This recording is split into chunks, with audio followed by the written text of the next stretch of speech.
Speeding. Speeding. Speeding. 5, 4, 3, 2, 1. The world is changing faster than ever. What used to take decades is now taking years or even months. What you see right now is the illusion that people have had for many decades about the workplace being this secure place to work the rest of your life. For the first time in the history of our nation, our children will not do as well as us. We've seen our friends get laid off. We've been laid off. We've had our pay cut. People are overworked and underpaid. They seem to have less time and less freedom. They live under constant pressure. This is going to be forced. And so even if your employer loves you, they may have to cut you. There's something wrong that on Monday morning, the heart attack rate increases by 35%. Technology is accelerating, job security is declining. It just doesn't seem like the old models of making a living are as reliable as they used to be. Every aspect of our lives, there's a better way out there, but we're still doing it the old way. We live in the greatest country on the planet, and there are a lot of people sitting around complaining and being cynical. Like everyone's whining about this old model, and I'm like, why don't you leave it? Look at all this over here. Look at all this opportunity. Since so much of our lives revolve around our work and the way we make our living, many people are thinking there just has to be a better way. The biggest challenge facing our world today is not making money, is what are we going to do with all the displaced, unemployed people? People are afraid that they're going to make the wrong decision. People are afraid of the unknown. People are afraid that maybe I don't have the skills. Hey, sports fans, industrial age is over. It's dead. It's dying. That's why going to school to get a job is an obsolete idea. A steady paycheck is an industrial age idea.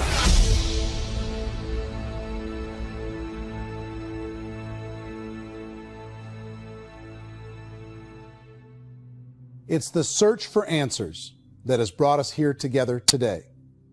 My name is Eric Worre, and for almost 30 years I've been an entrepreneur, struggling at times, but ultimately succeeding. As a best-selling author, speaker, and business owner, I've spent my entire career helping millions of people around the world to become entrepreneurs. And I believe strongly that there is, in fact, a better way when it comes to how we make a living. The career landscape has changed dramatically, and many are still working in a model that is completely out of date. What worked for previous generations isn't working as well for people today. In this film, we're going to explore 3 important questions. First, what's really going on in our working world today? Second, in this new economy, is it better to become an entrepreneur, or is it safer to work for someone else? And third, if a person decides to become an entrepreneur and start their own business, how can they do it without taking on massive risk? To help in this journey, I've brought together some of the greatest experts and thought leaders in the field of entrepreneurship to share the real facts with you. My intention is to give you new information that will allow you to make choices that are not limited by an old, outdated model. Let's start by understanding what's going on in our working world today.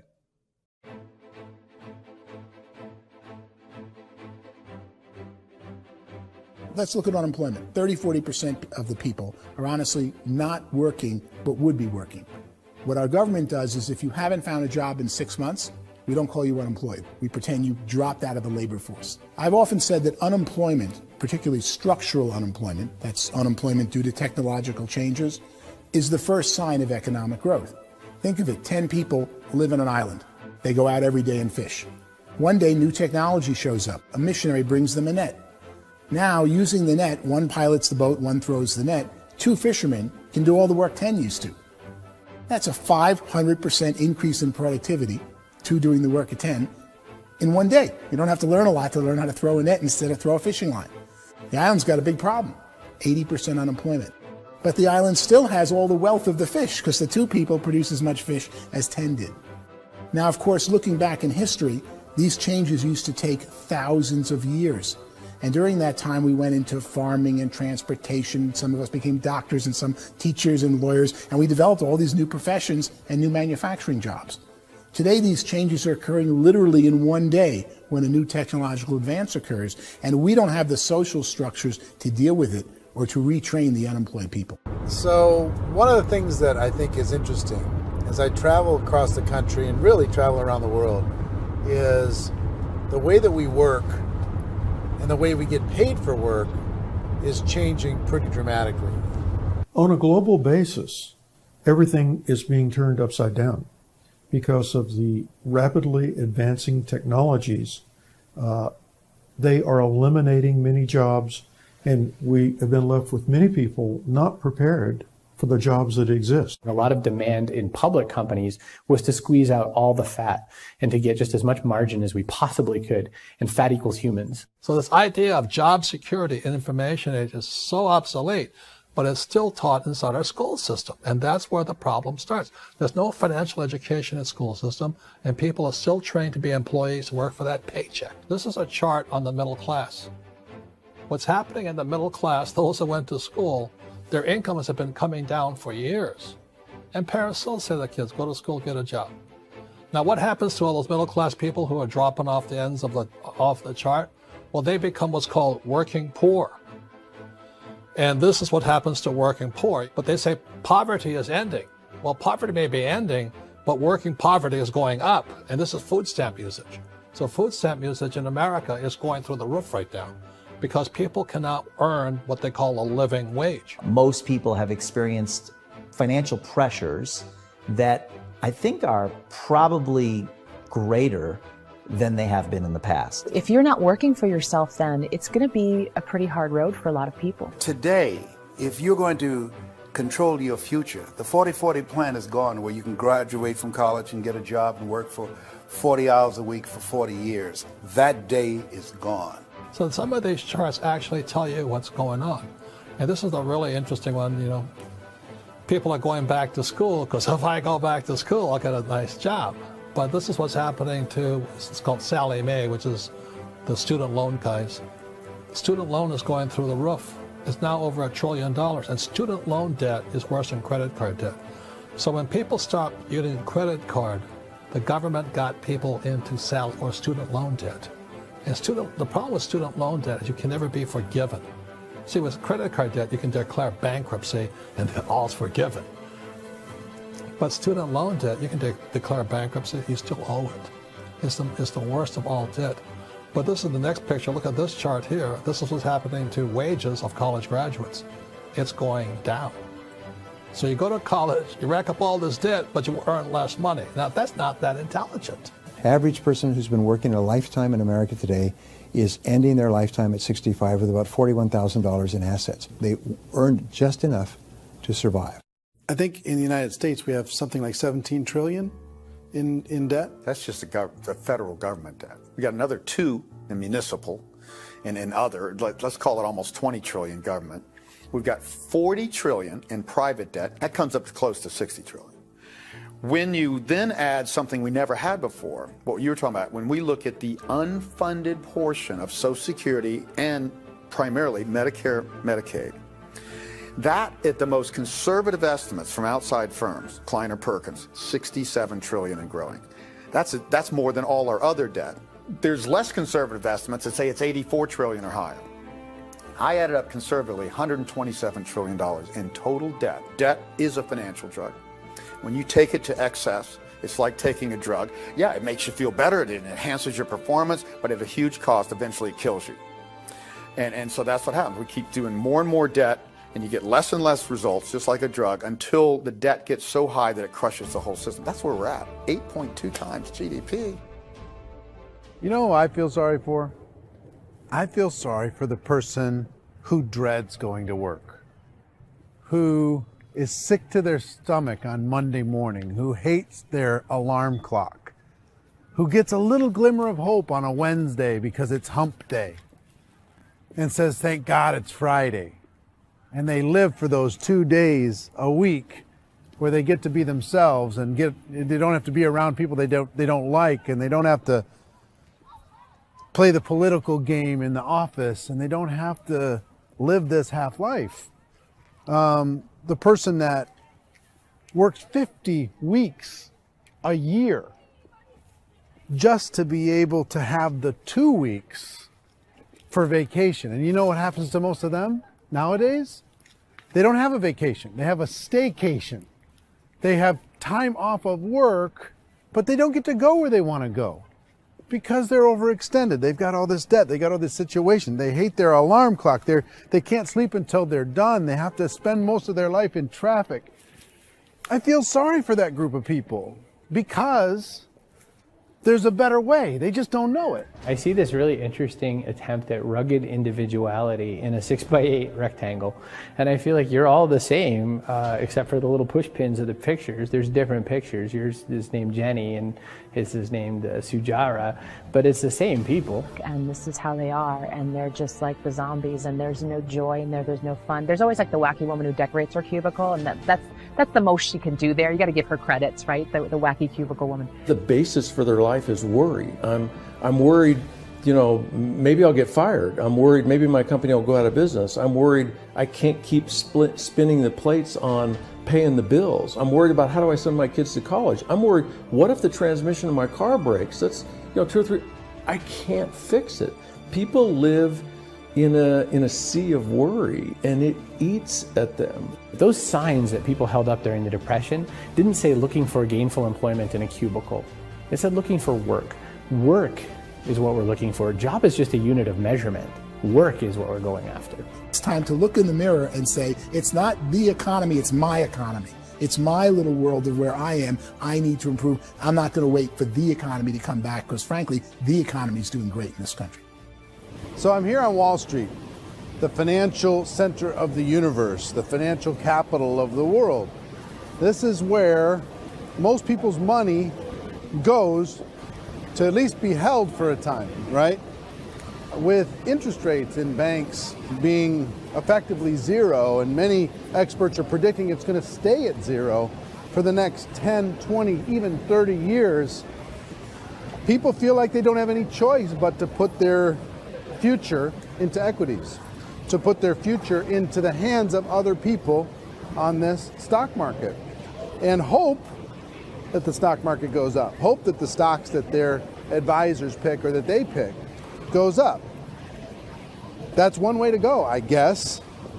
It's my personal belief that if you put your future into the hands of yourself, in other words, you have earning power by yourself, I think you're a better investment than these guys. I think you controlling your future is a better option than handing over your retirement to these guys. The average household income in the United States is approximately $50,000 a year, what they call the middle class. To reach the top 25% of income earners, you need to earn at least $90,000 a year. To reach the top 10% would be a household income of $140,000, the top 5%, $190,000, and to be in the top 1%, you'd need a combined household income of at least $380,000 a year. So here's the question. What do you think would give you the best chance to move up and get to the top 10%, the top 5%, the top 1% or beyond? In my opinion, and in the opinion of many, many experts, the answer is to become an entrepreneur, to become your own boss. I think you have to be a business owner. I can't, the only time I ever say to someone it'd be great to be an employee is when they've already told me they've surrendered. I only tell people who are wounded spiritually that they should be an employee. And it's that feeling that you get when you pick up the backpack off the little Cub Scout and say, don't worry, little guy, we'll get you back to the camp. You know, it is in no way a kindness when I tell someone they'd be a great employee. The other status symbol really increasingly is lifestyle. And people can own their own business, maybe even work out of their house. That, I tell you, people admire that. Like, gosh, I wish I could do that. The spirit of the entrepreneur is to be a risk taker and to be resourceful and unstoppable and to have a vision of yourself beyond where you are and not willing to settle for life as it is. You think about the great entrepreneurs, they're visionary, they have heart, they're willing to do today what others won't so they can do tomorrow what others can't. Personally, I don't think of the new economy, the old economy. I create my own economy. The entrepreneur's in control. I decide what the economy is going to be like. In the world of entrepreneurship, there are no limits. You can make as much as you want, depending on how much you want to work and how smart you are and how great a team you put together. There's no more lifetime rewarding business than being an entrepreneur. Why in America, where anyone could be anything, would people want to give up their freedom and become effectively a modern-day slave, told shut up and be here every morning at 7:30, leave at 5:30, and do what I tell you? If people decide to become an entrepreneur and work for themselves, they have some traditional options, but they're riskier than you might think. Any kind of a retail business, retail build-outs, is extremely expensive. Even just these small little yogurt stores where they're putting little yogurt machines and you get all the different flavors, you're spending $200,000, $300,000, $400,000 to open a yogurt shop. I would love to buy a Dunkin' Donuts, but it's $500,000 or so to start. I don't quite have that just-in-case money. Risking lose it all, and most guys do 2 or 3 times, and even big guys like Branson, because I'm such a fan of his, half his companies don't work. If you make $1 million, your problems are going to go. If you make $1 billion, your problems are really going to go. Just the opposite. You and I know when you're making $1 million, you get $1 million responsibilities. You make $1 billion, you got 1,000 times $1 million responsibilities. And most people say, I'd love to be my own boss. 70% of Americans would love to be their own boss, according to recent polls. But they don't know how to get there. Because what are you going to do? One, you could buy an existing business. If somebody's selling an existing business, you have to ask why. Usually because it's probably hard. It's probably not making as much money as they hope. 2, they could buy a franchise. A little less risk, proven system, but it's expensive to be able to do that. 3, they could start something from scratch.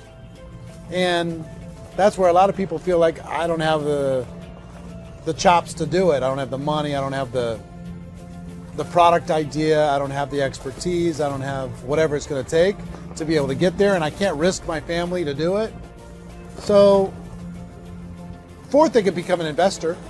A lot of people in this town invest to try and figure out a way, but you got to be pretty smart with that game too, right? Venture capitalists, who are the very best and most sophisticated in investing in new breakthrough businesses, make it on 1 out of 11. That means 10 out of 11 are mediocre or fail. Most of them fail. That's the risk there. An angel investor is lucky to get 1 out of 15 or 20. A business is a team sport. Like, I have to have accountants, I have to have engineers, I have to have system designers, I have to have sales, marketing, I have to have accounting, I have to have mission statements, I have to have legal and all that. The average Joe Schmo, even me, I go out there, I don't have the skills to put a business together. I think the bottom line for the 4 traditional options is they take money, sometimes a lot of it. They take expertise, and they take time. All of that adds up to just too much risk for most people. I bought a business from somebody else, and it was a lot of work. And you start wondering, what did I just buy? Because I guess ultimately I own your email list, and I just overpaid for it. People that start their own business, they spend a lot of money, they spend a lot of time, a lot of effort to get things started. And the more you invest on the upfront, the harder you typically work at it. Well, I can tell you what the success rate is of a restaurant. What is it? They're crazy enough. About 90% of them fail. About 90%, in how quickly? Year or less. Wow. And if we're talking non-franchise, we're talking franchise, Sure. That's totally different. Yeah. But our students aren't getting franchise restaurants. You got to invest big money. Exactly. And with someone like McDonald's, you've had to work with the company for a long period of time, really know the You even have a chance of investing $1 million. have a chance, and it's a slim chance. What if there was a way that you had all the proven aspects, the comfort aspects, and you could still control your own life? What if there was both? In other words, you didn't have to create everything from scratch. You didn't have to be a super leader. All you had to do, what if there was a proven product already? You didn't have to create the product. And there's a proven system already, proven training already. Everything except an employer. That was the only thing that you didn't have. Do you think more people would be open to working for themselves in that environment?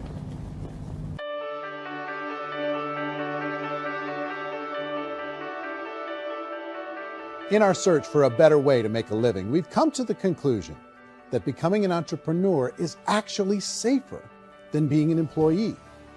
And through our look at the entrepreneurial options, one particular path kept coming up from expert after expert. And I think most people will find it surprising because it's certainly a non-traditional business model.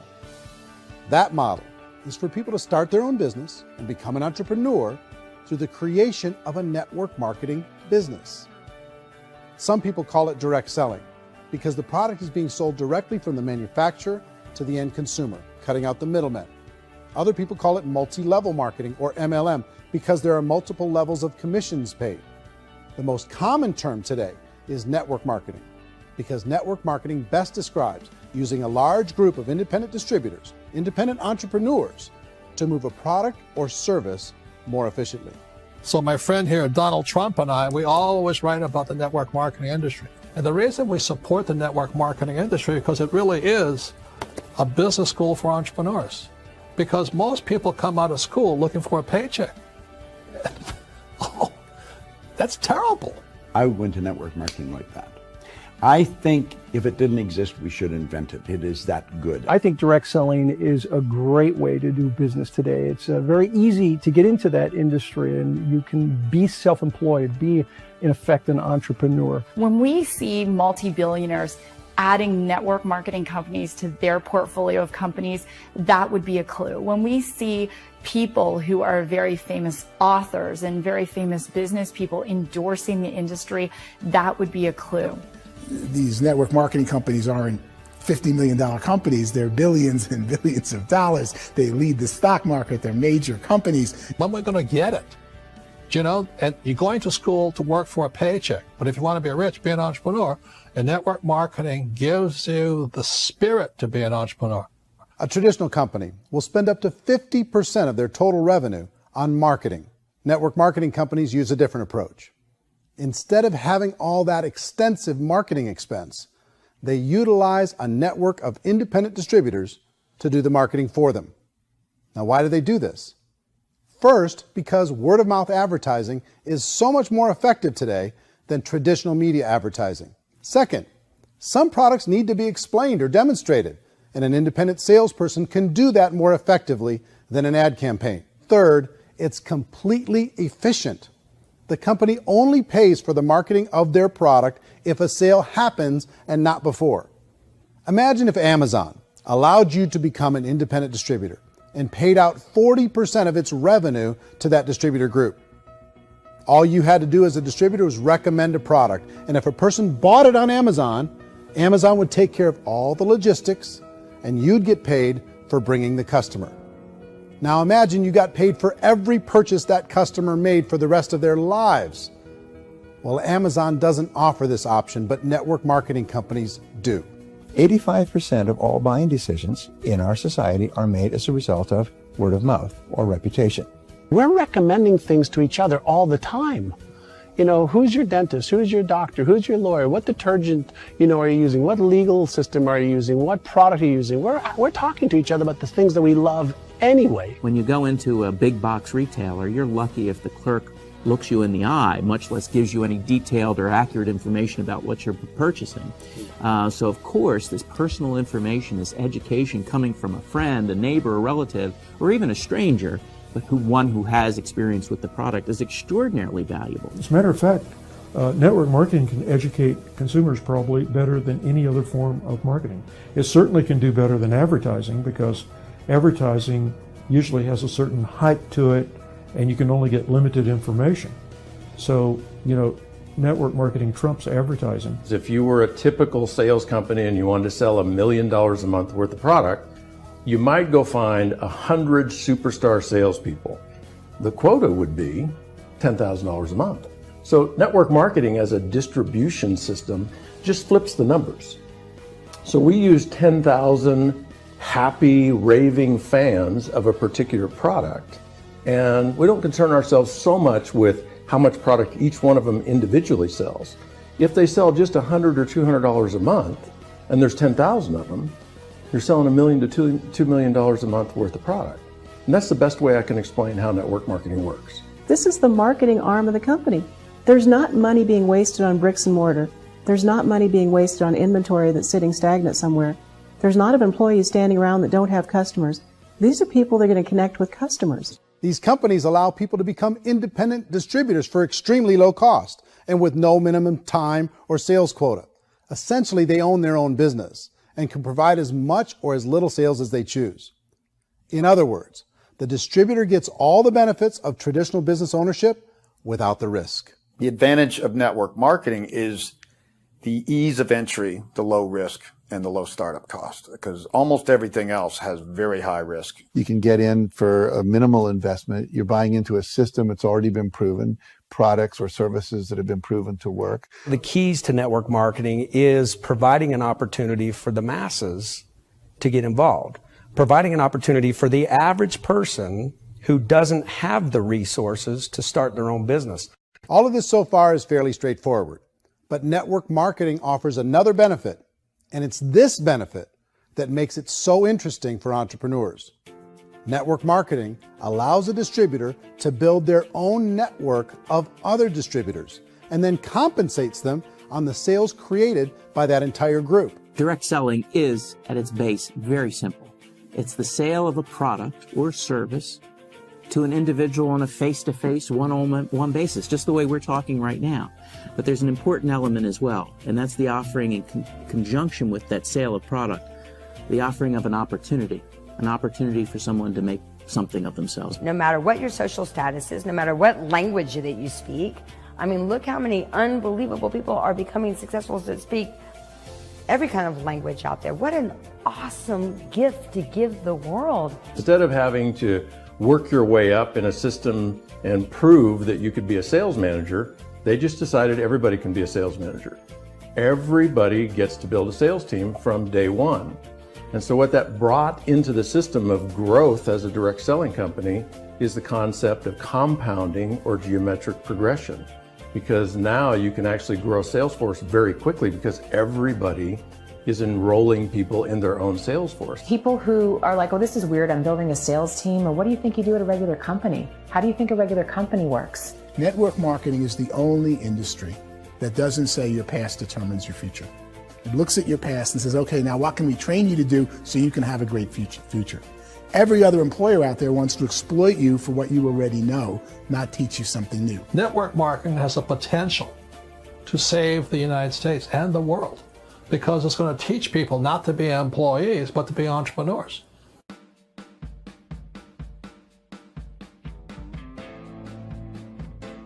According to the Direct Selling Association, if you add up all the network marketing companies around the world, they combine to do over $178 billion a year in retail sales.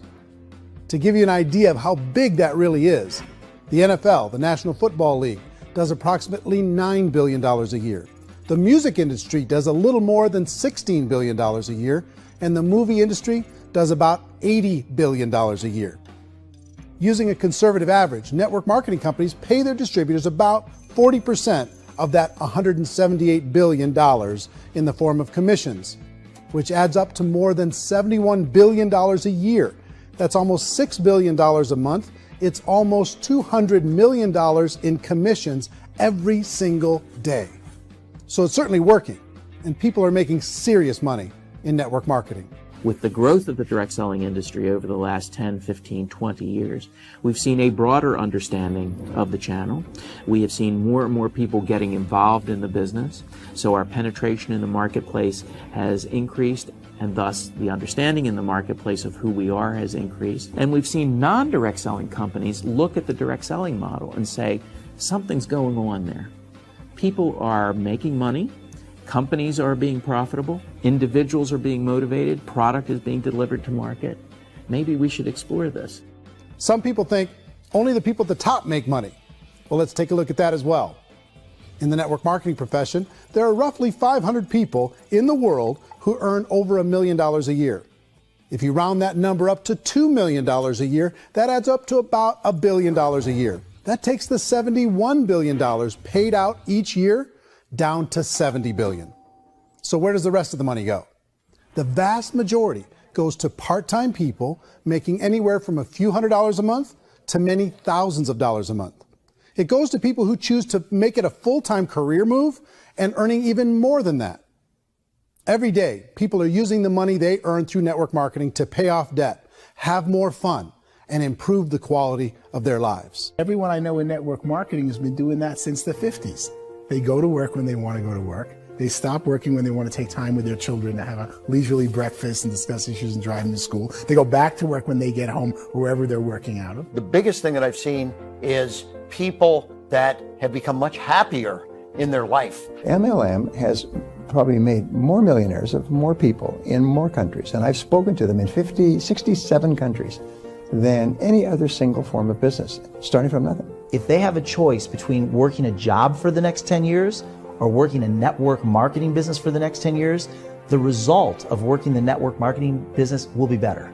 A lot of people within the industry go on and make this a career and do extremely well at it. Network marketing has been nothing but good for everyone I know that's been involved with it because they did it seriously and they played full out and they've been very successful. It's been a constant barrage of success stories and people showing off stuff that they got as a result of it. How many people are involved? Approximately 16 million Americans and 96 million people around the world are currently participating in network marketing. And in a recent poll, 82% of those people report a good, very good, or excellent experience with network marketing. So people are happy.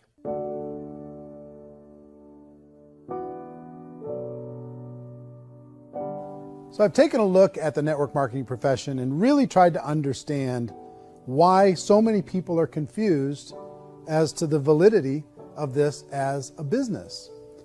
One is this pyramid shape.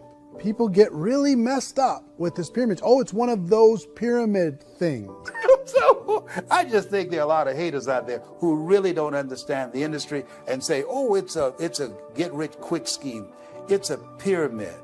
Well, corporate America is a pyramid scheme. You know what I mean? It goes like this. You have thousands of MBAs, let's say working for Ford or General Motors or Coca-Cola. If all these MBAs, they're all trying to get to here, that's a pyramid. Only one guy's going to make it. Every 10 years, one's going to make it. Whereas you look at network marketing, it's like this. So you're here, and your job is to develop other CEOs coming up behind you. So it's an inverse pyramid. In network marketing, it's a very simple concept. If you sell product, you get paid. It is paid based on production. There is no first mover's advantage. There is no investment component where the more somebody spends, the more they're entitled to make. So the two are polar opposites of each other. It doesn't matter what shape the company is or the compensation plan is shaped, whether it's a circle or a pyramid or a triangle or a trapezoid, it doesn't matter. If compensation is coming primarily from recruitment, then you've got a problem. On the other hand, if an operation is basing their compensation to participants on the basis of sales, even when those sales are generated by people you've recruited, well, then you're a perfectly legitimate enterprise. That's the legal test, it's the practical test. Another issue that's been true in the past that is no longer true now is people used to be in network marketing loaded up with products that they couldn't sell and they ended up a loser. They ended up with a bunch of product in their garage, they ended up with a bunch of products sitting in their kitchen shelves or whatever, and they thought they could sell it and then they weren't willing to or able to sell it and they ended up with a bunch of stuff and they were bitter about it. There was this thing called front loading where you had to buy if you bought $25,000 worth of product, you got better commissions and all this. Today, it's almost all done by computer. It's direct mail, comes from a warehouse somewhere else. You don't have to have all this inventory. You don't have to stock up. It's a paperless world now. Most of it's done online. You have a back office. It really works. And I mean, the technology has changed everything. Third issue is people start talking about 99% of people in network marketing don't make any money. Well, we've talked about that over the course of this journey together. Almost $200 million a day is being paid out to network marketing distributors around the world. The naysayers, the people who say that it doesn't work, are usually the ones who just don't know how to make it work for themselves. And so they're giving you an opinion, and I tell people, don't confuse people's opinions with expertise, because opinions are free. And don't confuse sincerity with the truth, because people can be sincerely wrong. But here's the reality inside of network marketing. The vast majority of people that get involved in network marketing just become customers, and they get involved to be able to purchase product at a lower price. If you take Costco as an example, if a person goes into Costco and gets a membership to Costco so they can get a lower price on the product, we don't call that person a loser because they have a bunch of product that they walked out with a smile on their face. Yet when some people want to take a look at network marketing, they say, well, those people, they're just using the product and they aren't earning an income, so they must be a loser. They're not a loser, they're a happy customer. That's the vast majority of people that are involved in network marketing. Now, a smaller percentage of those people decide to go build a business. They earn $300 a month, $500 a month, $1,000, $2,000. That's the bulk of earnings in network marketing. And then there's the few that really decide to take it serious, really decide to build a large network, really work to make that network very, very productive. And those people make huge amounts of money and there's no cap. What I do as an outside economist, just somebody looking at this industry like any other industry I speak and say, look, what's the realities of this? 1% do incredibly well. 10% generate some additional income at pretty low risk and effort. That's not, and 90% of people roughly end up customers. One thing that I think is real when it comes to people's perceptions about network marketing is people put this, and distributors, I think, involved in network marketing have some responsibility for this. They have sometimes unrealistic claims about the product or about the income. Most people who become distributors, they want the money, they want to be successful, but they don't have the skills. They don't know what to do. And when people don't know what to do and they're in a new business, they're scared. And when they're scared, they panic and desperation kind of sets in. So they think everyone they talk to has to get in. So if I talk to you and you say, well, no, I don't have time to do that, they're like, no, I need you. You have to do this or I won't be successful. So I start clawing on you. I start that desperation. So then I start making claims about the product, which are not appropriate, probably not even true. Or I start saying, oh, let me show you how you can make all this money and you don't have to do anything, Eric. And so you just totally misrepresent the opportunity, and you're clingy with people because you think you need everybody to be successful, and you don't. You know, one of the messages that I try to deliver most forcefully to companies as well as salespeople in direct selling is that you don't have to overpromise. The reality is in network marketing, there's a lot of hard work involved. There's a lot of effort. You're going to have to develop yourself. It's a business like anything else. It's going to take some time, but in my opinion, it's better.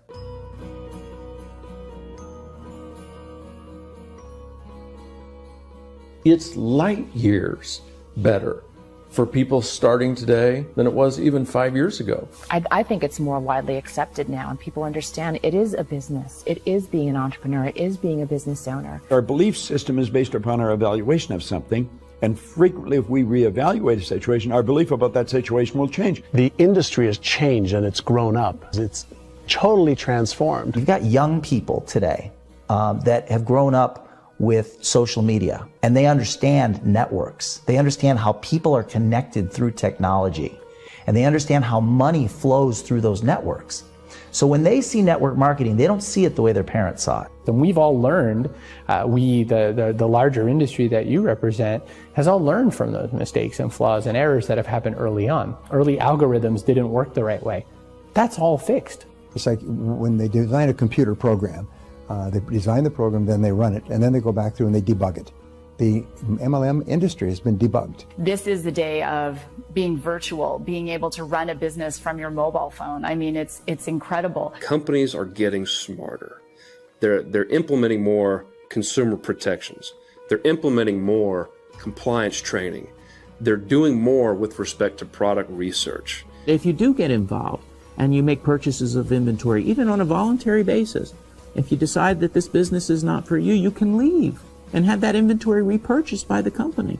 There's no other business that offers that kind of protection on a voluntary, self-regulatory basis.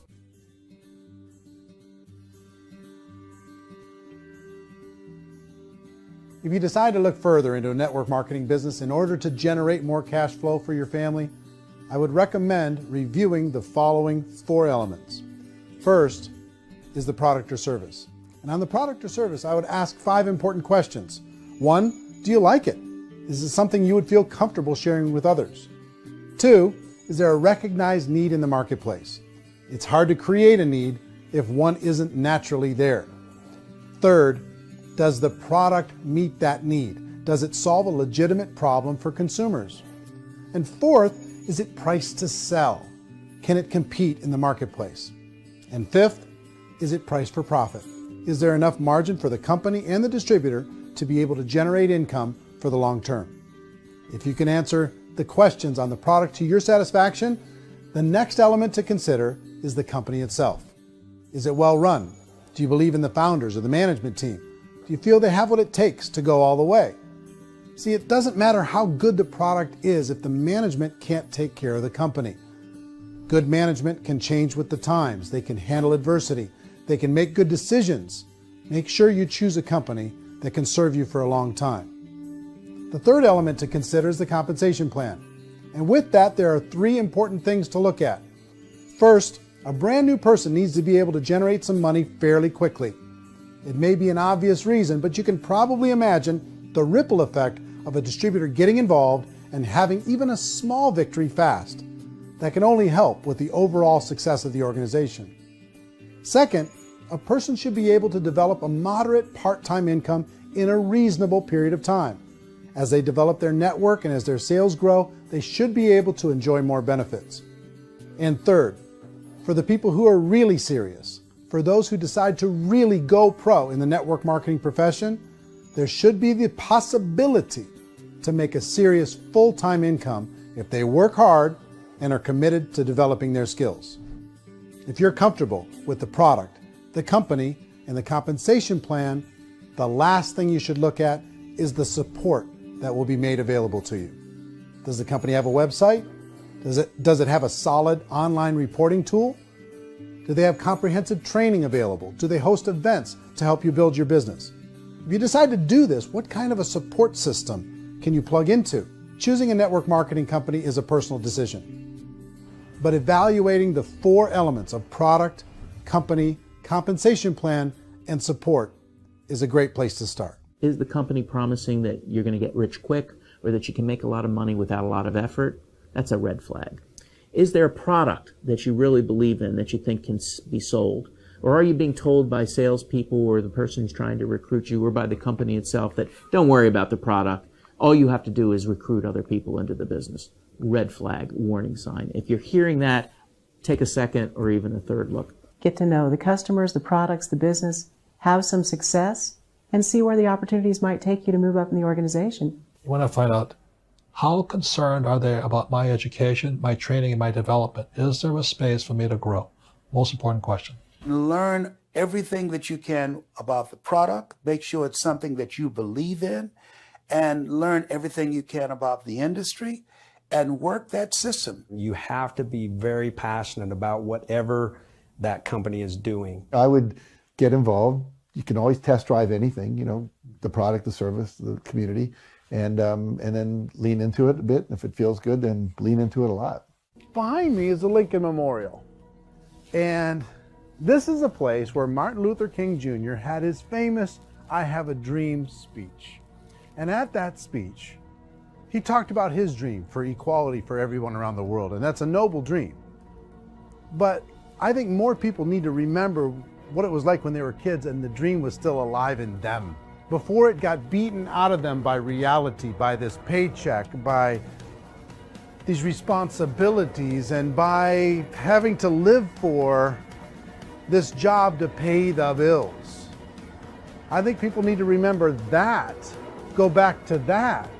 Once they know that there's a better way, I think their future is going to be much brighter. They can live a better life.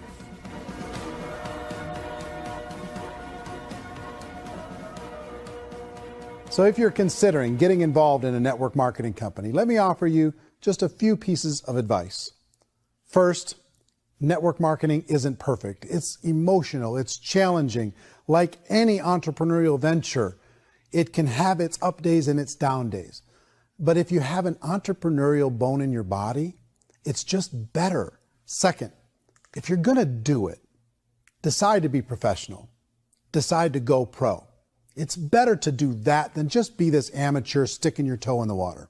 Third, as any professional, you're gonna have to learn some new skills. And I promise you, inside of the network marketing profession, they're not too difficult to learn. Fourth, like anything worthwhile, it's gonna take some time. Don't expect that you're gonna get to the finish line right out of the gate. And fifth, it's worth it. It's worth it. to be able to take charge of your life again. It's worth it to be able to control your own financial situation. It's worth it for the people you're going to be able to spend time with. It's worth it for the things you're going to be able to see and the experiences you're going to be able to experience. It's worth it for the causes you're going to be able to contribute to, the lives you're going to be able to touch, the customers you're going to be able to help, the friendships you're going to be able to develop. I promise you, it's worth it. Remember, most people are searching for answers just like you are. But I do have to tell you the catch to network marketing. If there is a catch, if you want to understand this from an emotional point of view, people say, well, it sounds too good to be true. It's not, it's hard work. But here's the catch.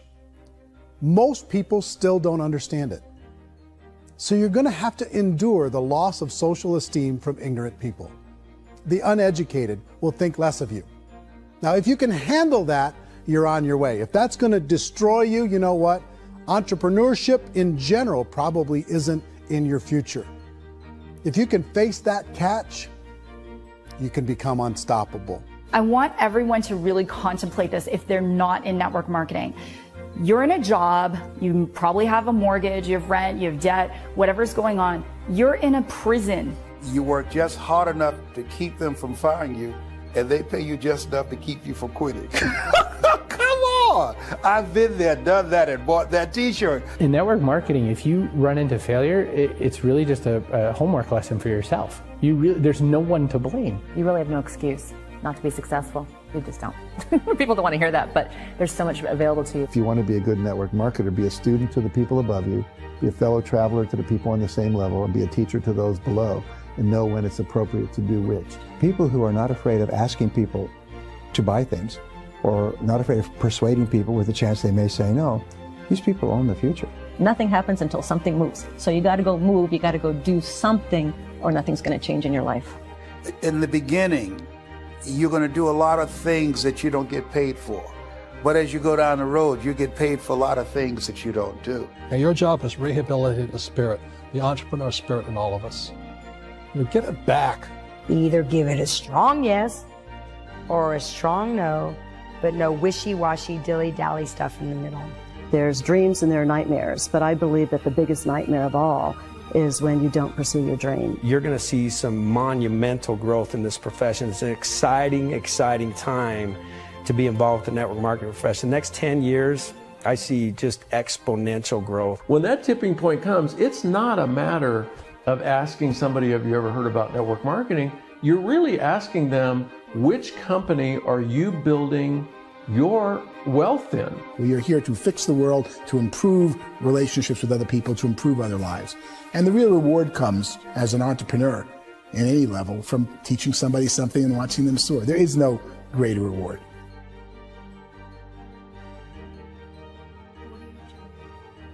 Life's too short to spend it living someone else's dream instead of your own. It's too short to spend it living at a fraction of your potential. Can being an entrepreneur be a challenge at times? Sure. But here's what you get in exchange. It can be yours. Something that you built, something that you created, something that you made happen. This balloon represents your dream. It represents entrepreneurship. My wish for all of you is that you would reach out and grab it. The choice is up to you.